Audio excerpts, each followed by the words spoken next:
Welcome to the Clear Diagnostics Tax CPA Success Show, where we share updates on current tax law, operational stories from the tax practice of our virtual CFO firm, and anything else tax related that comes from being a leading distributed virtual CFO firm. If you're a CPA in tax practice who wants to learn strategies to minimize taxes for your clients, then this podcast is for you. Welcome to the Clear Diagnostics Tasks podcast. This is presented to you by Summit CPA Group. I'm Tom Wadelton. I'm one of the virtual CFOs at Summit CPA Group, and I'm the host for today's session. Joining me is our knowledge expert, Dave Danic, who is the tax director at Summit CPA Group. So Dave, welcome. Hi, Tom. Can you believe it? Yeah, can you believe this? We had our pilot episode a couple weeks ago, and They actually loved it. So they brought us back for one more, a whole season. That's right. So we've been picked up. We've been picked up. Yeah. It's awesome to be here. Thanks again for having us. And I do want to reiterate for our audience, including my wife, who said, "What does the Clear Diagnostics Tax Podcast stand for?" Well, what's that mean? Well, for us tax professionals, we cannot complete a tax return until all those diagnostics are cleared. So it's a very celebratory moment for all of us when that's done. So we see this title as a celebration of our tax knowledge and helping our clients out. So thanks again, Tom, for suffering through our title, but we're gonna we're gonna make it. I was just happy that I could say it correctly. So in the news recently, a couple really big things that could impact taxes. I know we're going to talk about them both: the infrastructure tax legislation and also the Build Back Better bill. Yeah, can we start with the infrastructure bill? You want to talk a little bit about what that means? Yeah, that's the one that's actually been passed and signed into legislation. So if we remember our civics class, you have a bill, and then the House has to pass it, then the Senate has to pass it, and then it gets signed by the president. So it was signed by the president. So yes, there are a few tax reporting issues in that bill, not as big as the Build Back Better, but a couple items that I think is important to talk about. The first one is the early termination of the ERTC. That's the Employee Retention Tax Credit. And I know, Tom, you've had several of your clients on the CFO side take advantage of the Employee Retention Credit. Yeah, it's a great opportunity for clients to get some of those payroll taxes back, as well as get credits on top of it for keeping employees hired and retained. That is now canceled effective the third quarter of 2021. So, we took advantage while we could. We had a lot of clients that were able to get some very nice shots in the arm of some credits. So unfortunately, that has been canceled effective the third quarter of 2021. And the other item, which will come down the pike probably in 2023, is the new reporting of transactions with digital assets. That sounds really exciting, but really it's Congress going off on the crypto boom. Yep. Right now, that is not held to the same standard of reporting that you would a stock of Apple or Facebook, where a brokerage has to report at the end of the year. So now there's going to be some changes on how they want to do it, but that was the first congressional action that said you will be reporting or the brokerage house will be reporting to their clients, the owners of the crypto, of all the transactions that have happened. And then thus IRS will have information on your crypto transactions. Okay. So start reporting them. That legitimizes many of the cryptocurrencies, right? That's a very good perspective on it, saying, hey, is this just a fad or a fly by night? No, but when the IRS starts getting involved, saying there's so many people in the economy that are utilizing crypto for investment purposes and just regular transactions, you're exactly right. It has legitimized crypto. So, very cool. One of my nieces at Thanksgiving was talking about that. She's had multiple people try to explain cryptocurrency to her. And her standard response now is, "Oh, it's just like Kohl's dollars." And that's how she gets them to stop describing cryptocurrency. So I have to keep trying that. That's funny. It is interesting. You have people that will talk crypto all day long, Hmm. Yep. and but it is getting more popular. It's getting easy to access. So once you start getting the government regulating it, it's here. It's here to stay for sure. Yeah, yeah. I always thought it was sort of something on the periphery, and I have one client that is getting paid in crypto by one of their clients. Oh yeah. I've got another one that has workers down in South America, and they're paying many of them in cryptocurrency by the employee's choice, Mm-hmm. where they're paying. And there's a couple different ones, and we've had a little bit of challenge with, hey, there are some that our medium that we pay them with can't provide that particular one. So we've had to say, we can pay you in these, but we're not open to just paying you in whatever crypto you name when it's not supported. It's Yeah. just interesting that it's becoming maybe not mainstream, but I'm seeing it more. Well, yeah, it just there's so many rules regarding the flow of money too. Like Hmm. you have to report money moving overseas. You Yep. have to report how you're paying foreign contractors. Crypto isn't under that purview right now. Hmm. It's like giving a piece of property. So over the next few years, we're going to see a lot of legislation on how we report movement of Hmm. money. Um, is it going to be 1099? If I pay a foreign contractor, how do I report that to the IRS? Yep. Even if it's in crypto. So a lot more to come. I think they wrote the legislation pretty broad to say, we don't officially know how we're going to do this, but we are Hmm. going to do it. Okay. So Okay. bring in the lobbyists, I'm sure. Yeah. Yeah. So from a tax return standpoint, individuals and businesses didn't hear much from the infrastructure bill that impacts that directly. People Not don't too talk about it. much. It's a lot of Okay. the ERTC Hmm. is the big thing that we have to report from the infrastructure bill is that unless you're a startup recovery business, which if you began after 2020 and you have average receipts under $1 million, you can still Hmm. claim it. I think our listening base and our clients, our clients are more established, Hmm. so they didn't start after 2020. Okay. So Good. yeah, so that's the infrastructure bill. Yeah. Yep. And So the Build Back Better bill is the next big one that we're yeah, hearing about. BBB, Yes. PPP, enough of the acronyms. I'm so sick of PPP at this point, and I'm sure you are too, with Yes. all Uh-huh. the forgiveness applications you had Right. to give. Right. But we've got three more letters that we're gonna focus on, Hmm. and I want to reiterate that this is a proposal. So it's, they draft legislation to try to pass through the House and then to the Senate and then to the President.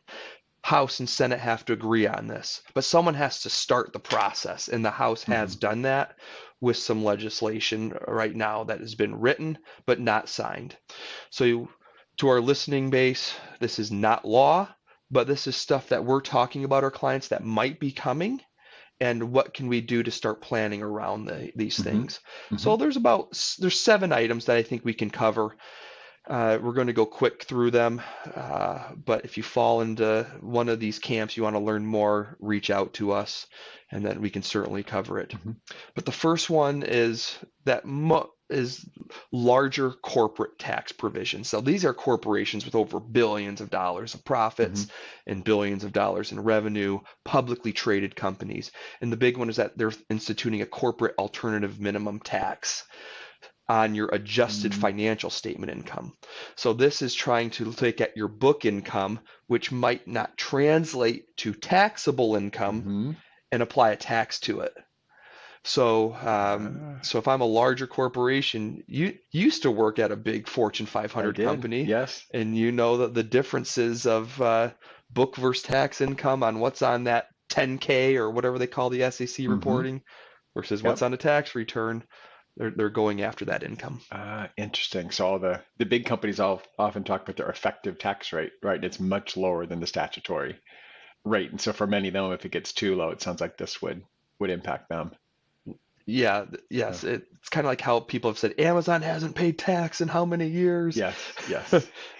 This is the first provision that they're going Okay. after. Interesting. So not Um, yet defined exactly how they'll calculate alternative minimum tax, Not or yet defined okay, on the $1 billion threshold of adjusted financial statement income. got it. Okay. Um, the other one for the big corporations is a 1% excise tax on stock redemptions. So this may Okay. trickle down to ma and pa investor that may come out is that when you start taxing these transactions of stock that might be held in a mutual fund or something like that, Mm-hmm. it starts working on returns. But another way to start taxing money flowing from big corporations to the investors via a stock redemption. So if you sell your stock, right, you're paying a capital gain rate. Is this then on top of that and saying then there's also a redemption? Or am I misunderstanding what that would mean? No, the proposal is, I think the general theory that Congress wants to get at is that if you have a large corporation with a lot of profit and they want to send money to shareholders, you can do that by a dividend or you can do that by Oh, buying their stock via a redemption. They're okay. applying an additional tax on the stock redemption Got it. side of it. Okay. Okay. So Interesting.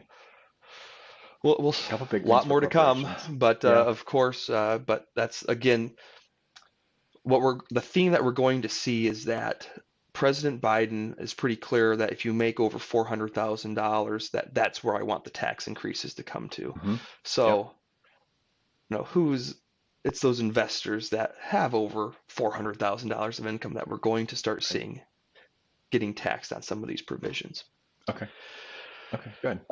This next one is called 1202 stock, and what they're Hmm. so we do have a handful of clients that this may impact, but 1202 stock is called qualified small business stock, and what it allows you to do is exclude gain on your sale of this Hmm. stock if you've held it for more than 5 years and you're a C Corp.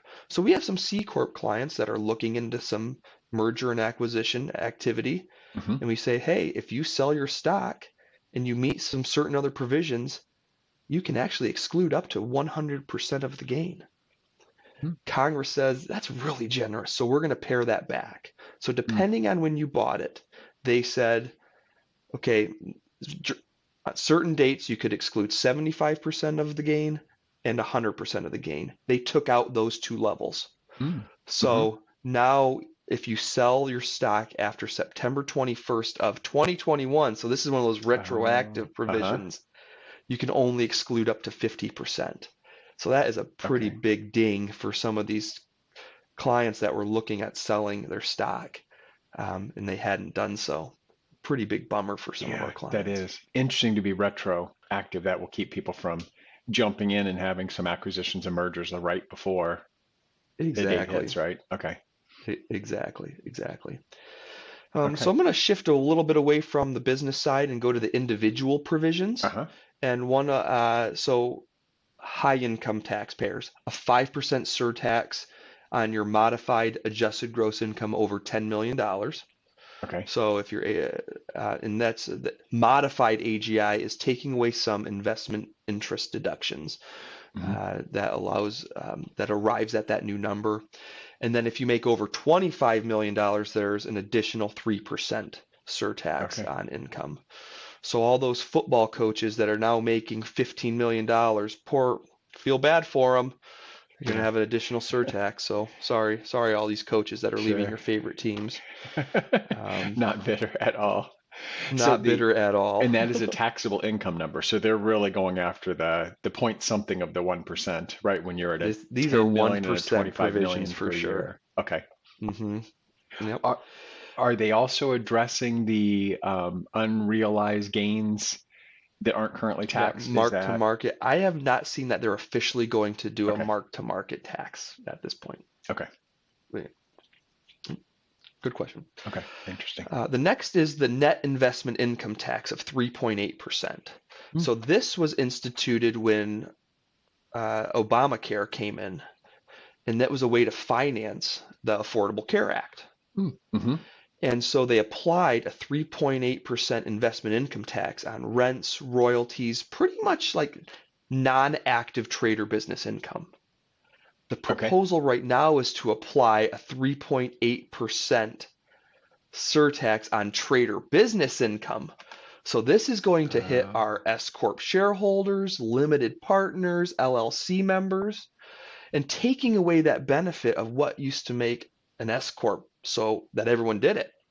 because you were saving. It's normalizing that savings of self-employment tax by attaching this provision of an additional 3.8% income. Okay. Okay. And this is if you're making 500,000 married filing jointly. And we have a lot of clients that are flow-through entities that if you're having a good year, you're easily getting over $500,000 of income. Yeah. So this is not a 1%er. Yep. Where I think we're going to see a lot of our clients, if this passes, have an increase in their tax bill. And there's not, right now, we're trying to measure, is it going to be just income over 500 or of your S Corp? Or is it going to be once you eclipse the 500, then I have this additional 3.8% on my flow-through income? So our planning right now that we've been talking about, saying we've been telling our clients, we see this is in the legislation. The tried and true method has always been, let's defer income to next year. Right. Yeah, especially right now we've been saying, hey, right, if you have a client that's consistently making $1 million out of their flow-through entity, and the top tax rate is not pegged to change right now, hey, we might be able to save 3.8% by accelerating that income into this year. Okay. And then we've saved about that 3.8% if this passes. Okay. It's up to the client. They might say, hey, I'd rather take the deductions now and take that money, but it's just giving those clients options. And is the $500,000, Dave, is that measured at the company's profitability, or that's measured at how much flows to the individual? So if you had, this you know, is at the four individual. owners, so at the individual. So if I have a spouse that's a physician making $400,000 and I've got an S Corp and my wages are $150, I'm already at $550 without even looking at my S Corp income. Okay. So you can see how you can quickly get up to that $500,000 level for sure. Okay. Yep. That's a good one that impacts lots of people. Maybe not good one, but that is one good to address because it's going to impact a lot of owners of small businesses. Yep. And here's the next one is the SALT deduction. SALT, state and local tax deduction.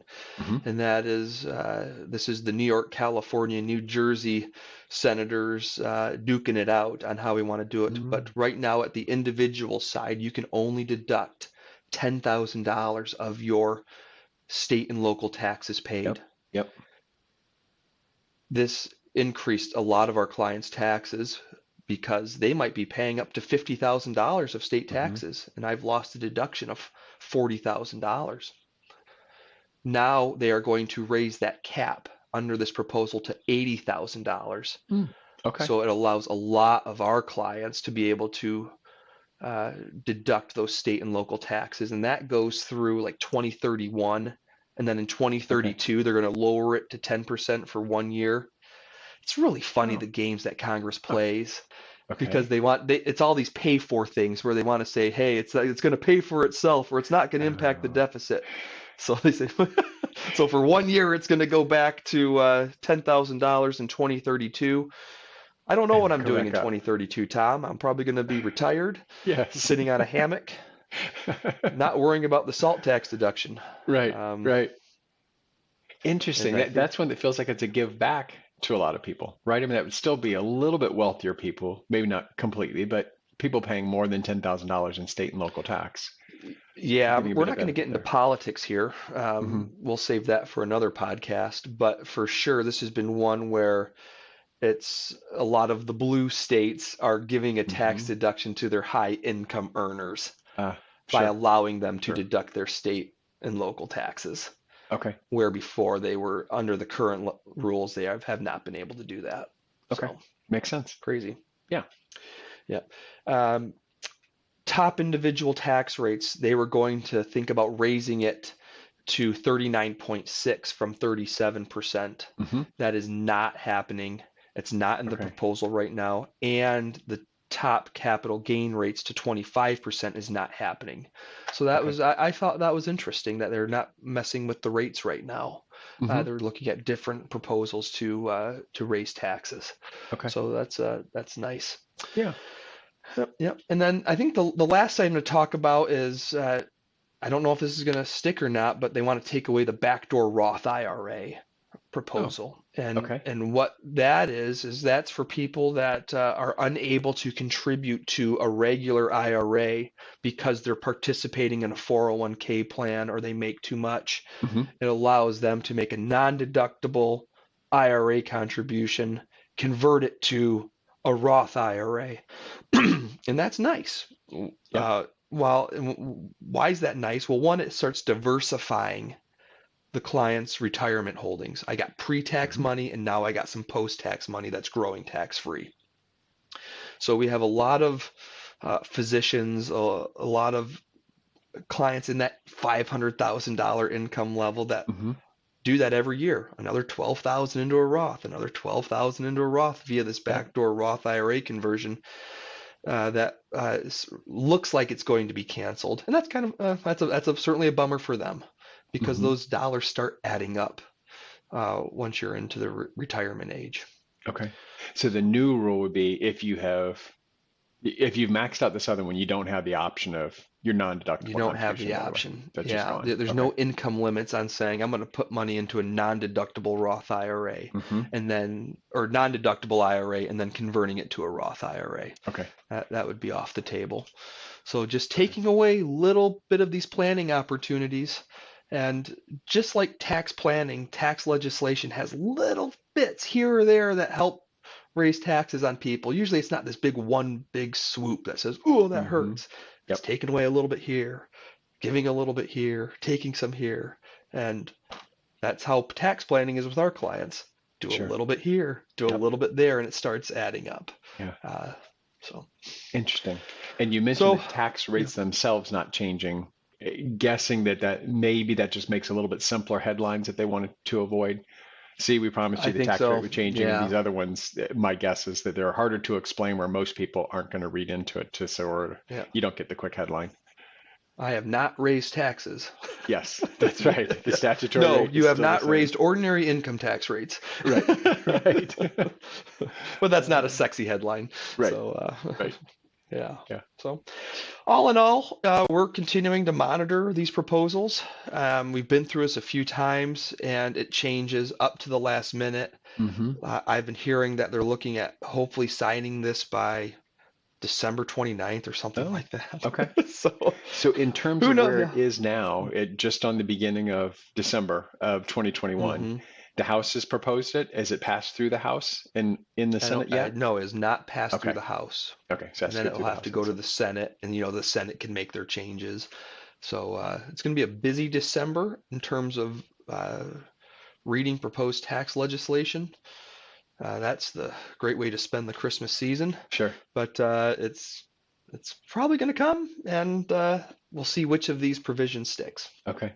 And my guess is consistent with what we've seen so far, most of the news about this probably will be what the spend side looks like, right? What are people putting in programs? And that's where I've been hearing more of the opposition around you shouldn't put this much money into this kind of a program, or too many T's or too many numbers in front of the T about what this is all going to cost. And maybe the taxes is not talked about as much, but it'll certainly have a big impact. It will. And what we're learning through this whole process is that using the tax code to impact programs that Congress wants is the easiest way to do it for them. Yep. For your friendly tax accountant, it's crazy because there's not a lot of consistency, but it certainly makes our lives more interesting. Yes. That's where we're at. Sounds great. Well, good. Thanks for description for both of these. I think people who understand these and then have any clients who say, hey, I'm hearing about these couple things in the news. What does it mean? I know this certainly gives me some things to share with my clients around that, including some saying, hey, should I be doing some really big things this year because the taxes are going up like crazy? And at least what we're seeing right now is for many people, there's not a great big number coming right at the beginning of 2022 that they should be doing something huge right now. Yeah. Well, just here's one example, though. I know you have some clients in the manufacturing space. Yep. Buy some equipment. Do we think about taking all the depreciation in 2021? Or do we stretch the depreciation out for 5 years and save those deductions for when the surtax might be in play? Interesting. So there are little nuggets here that you can point. start thinking about and saying, how's your cash flow, client? If you want more, we can take the deduction, but from an effective rate, it might be better to stretch it out. Yes. So there's always things to talk about, and it very quickly comes into the realm of, even if your client is a smaller client, or it's certainly ways that it flows to them eventually. All these things that are proposed. Yeah. And us giving some advice on, looks like it's going this direction. Here's how you can hold on to the most of your money legally, if that happens, is a great way to be thinking about it. That's right. Good. Tom, this was good. Yeah. Episode 2 in the books. Right. Infrastructure. I think they'll send us back. Build back better. That's right. Okay, great. I'll look forward to our next episode then. All right. See you, Great. Tom. Thanks, Dave. Bye. Enjoy this podcast? Visit our website at summitcpa.net to get more tips and strategies for achieving tax success. We're here to be a resource for you.